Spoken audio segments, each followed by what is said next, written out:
Anda kembali di Dua Sisi pemirsa, tadi kita sudah mendengarkan penjelasan dari keluarga pelaku penembakan yang menyebutkan sebenarnya tidak ada yang aneh, tidak ada yang janggal dari tindak tanduk sang ayah mertua.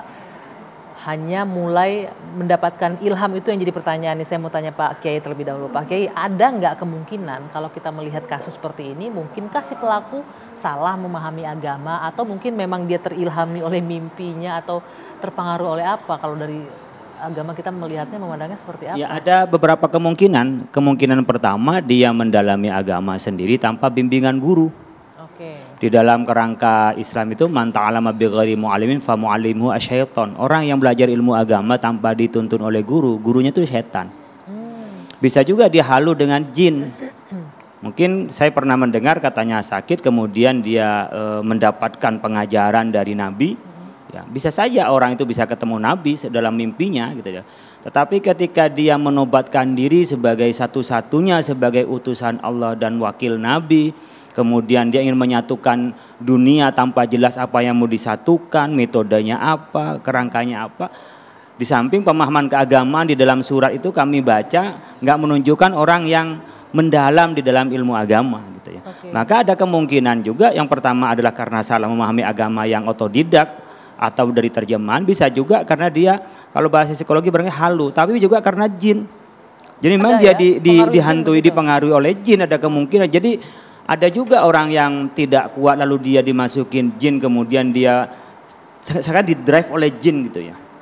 Jadi kita ada beberapa kasus yang orang kena jin begitu merasa ingin mempersatukan dunia. Dulu pernah juga diliput oleh TV One, orang yang biasa ngobatin jin akhirnya dia yang terhalu juga, terbawa oleh jin, dia datang umroh pun hanya untuk karena memenuhi panggilan Rasulullah. Itu juga ke sana. Jadi ada kemungkinan, tapi kan ini baru dugaan semua. Saya tidak bisa memastikan karena belum interaksi langsung. Tapi dari surat yang kita terima itu ada kemungkinan salah memahami agama karena dia sendiri, ada kemungkinan karena dia terbawa oleh bisikan-bisikan halus lah ya, bisikan-bisikan halus yang merasa dia dalam kebenaran karena di dalam surat itu juga ada sumpah. Kalau dia di dalam kebenaran, kalau saya yang benar kita membuktikan saya rela untuk mati, saya rela untuk dihukum seumur hidup kalau saya tidak benar apa pengakuan saya. Jadi saya ngelihatnya ada ya ketidakbenaran di dalam memahami agama dalam hal ini. Saya ke Mbak Indi, ayah mertua Anda sempat mengikuti belajar agama di tempat tertentu atau kelompok tertentu mungkin? Tidak pernah. Tidak pernah.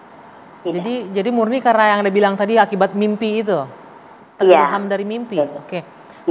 Terima kasih Mbak Ini. Sebentar, saya ke Mas Sofyan Sauri. Mas Sofyan, kalau kita melihat apa yang dilakukan sebenarnya sudah aksi teror ya, ketika menimbulkan rasa takut, bahkan ada korban di situ dan alhamdulillah tidak ada korban jiwa ya, tapi ada korban terluka di sana.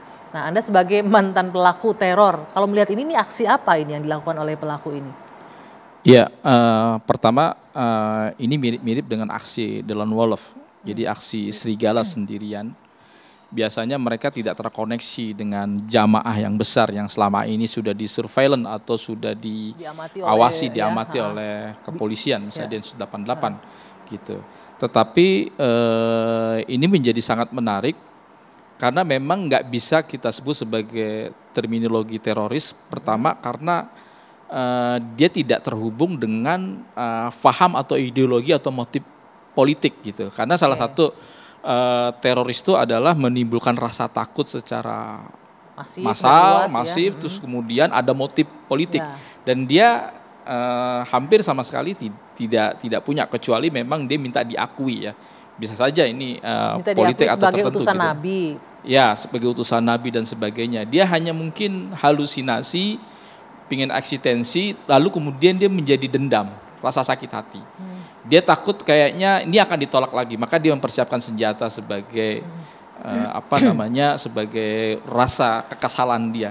Nah, inilah yang kemudian menurut saya kritik saya, kenapa tidak diadakan dialog pada saat itu ketika awal-awal? Karena ini bukan sekali dua kali apa yang dilakukan oleh si Mustafa NR. Iya, bukan Mustafa Narawardaya ya, namanya sama Mustafa NR. Iya, betul itu. Tapi kata Pak Kiai kan tadi menganggap ini setelah disaring dianggap nggak penting, makanya nggak dibangun komunikasi ya Pak Kiai ya. Iya, jadi kan kita ada pilihan itu. Isi suratnya itu ya bukan kita mengecilkan, Tetapi untuk efektivitas kerja MUI ya hanya mengganggu sebenarnya. Oke, gitu itu loh. jawabannya. Jadi Tidak artinya ada dijawab komunikasi. oleh staf itu sudah cukup sebenarnya. Jadi Dan ke situ. apalagi di MUI provinsi sudah ditangani. Oke. Iya, menurut hemat saya begini, kenapa tidak diakomodir, lalu diajarkan dialog, apalagi ini ada semacam kesesatan, mengaku utusan Nabi, ini perkara-perkara yang menurut saya masuk kepada kategori maklum minadin bidarurah, nggak ada Nabi setelah Nabi Muhammad, tentu ini sesat. Seharusnya memang orang-orang seperti ini jauh-jauh hari, apakah itu MUI di daerah atau Dirangkul pihak gitu yang maksud kompeten Anda ini ya? dirangkul. Oke. Sebagaimana Densus 88, BNPT dan sebagainya, kelompok-kelompok eksteroris ini ada kayak semacam lembaga konselingnya, ada penyuluh agama, dan itu semua stakeholder dilibatkan untuk menangani masalah-masalah seperti ini. Sehingga dia menemukan jawaban yang tuntas dan dia puas, lalu kemudian dia sadar, dan kan lebih baik timbang dia akhirnya menempuh jalan ini sepertinya dia tidak ada Jalan buntu akhirnya jalan cari keluar, perhatian ini ya. makanya dia menyiapkan senjata karena memang sudah berkali-kali tidak terakomodir Mungkin bisa aspirasi jadi dia dan masukan Pak sebagainya. Kiai ya, walaupun kayaknya seolah-olah menambah-nambah kerja MUI ini buat yang nggak penting tadi Pak Kiai bilang kan. Tapi kalau efeknya akan seperti ini, boleh juga nih catatan dari Mas Sofyan. Ya bisa, artinya bisa menjadi masukan. Tetapi kan gini, tingkatan oleh staf sudah diterima, bukan diusir kan gitu. Kecuali memang kita ngusir kan. Jadi kan ada levelnya Mbak. Siapa yang diterima oleh pimpinan, siapa yang diterima oleh wakil sekjen, siapa yang diterima oleh komisi, siapa yang diterima oleh staf. Itu sudah diterima oleh kita sebagaimana alur biasa. Saya pikir sama kalau kita ngirim surat umpamanya mau ketemu dengan presiden, apakah presiden akan menerima orang yang datang ke sana? Atau datang ke Kementerian Agama atau kementerian kan pasti diklasifikasi. Ini kelasnya siapa yang menerima. Diterima tapi nggak diajak ngobrol ya? Tidak Ya sampai ke di sana? tingkat sekretariat diterima, dia bahkan sampai udah kenal. Oh, udah Ini sempat orang nih komunikasi ngaku nabi berarti. gitu loh. Jadi Oh, sebenarnya kalau di MU itu kalau mau itu terima semua kayak orang-orang yang ngaku LSM, ngaku itu banyak sekali yang varian-varian begitu. Bisa nggak kerja lainnya MUI kalau ngikutin. Tetapi kan nggak kebayang gitu loh ya. Nggak menjadi kebayang seperti ini, umpamanya ada orang ini kan baru masuk, kemudian dia minta ketemu, kita lagi rapat di atas, langsung dia ngamuk dengan nembak. Kira-kira itu kan belum ditolak, belum tentu ditolak kan gitu. Karena orang lagi masih rapat semua. Dan itu ada resepsionis yang nerima, kecuali memang nyampe di pintu diusir. Mungkin orang bisa destruktif gitu Nah, ya. satu lagi nih Mas Sofyan, terkait senjata yang digunakan. Ya. Kalau dilihat itu senjata airsoft. Sebetulnya bukan airsoft gun, ya. Apa? Kalau Air gun. airsoft gun itu biasanya kecepatannya misalnya 350 fps per second gitu. Ini senjatanya biasanya kita sebut sebagai air gun karena powernya itu ada pada CO2. Sebetulnya senjata yang sama pernah digunakan oleh Zakia Aini tahun 2021 di Siapa bulan itu Zakia Aini? April awal.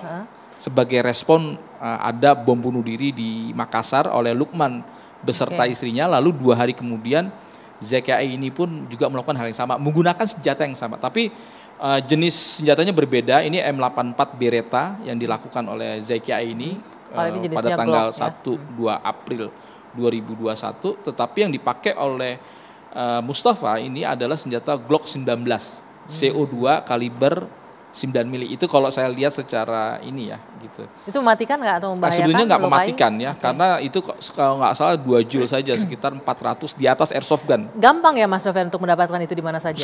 Beli sekarang pun online bisa, barang-barang seperti itu dijual bebas. Karena syaratnya ada kartu perbakin, dan kebetulan Mustafa ini menggunakan kartu perbakin yang ada di Bogor. Kalau kita lihat kan dia memang terdaftar di salah satu klub nembak betul, ya. Betul. Oke, jadi emang barangnya juga kalau kita bilang bukan barang ilegal gitu, legal dan diperjualbelikan dan masuk di Indonesia gitu. Oke, baik, terima kasih. Nanti kita akan lanjutkan kembali di dua sisi. Lalu bagaimana dengan sosok pelaku ini? Apakah kalau dari psikolog forensik melihatnya ada nggak yang aneh Bang Reza? Tapi nanti Bang Reza jatahnya nanti kita jeda dulu sejenak. Dua sisi kembali sesaat lagi.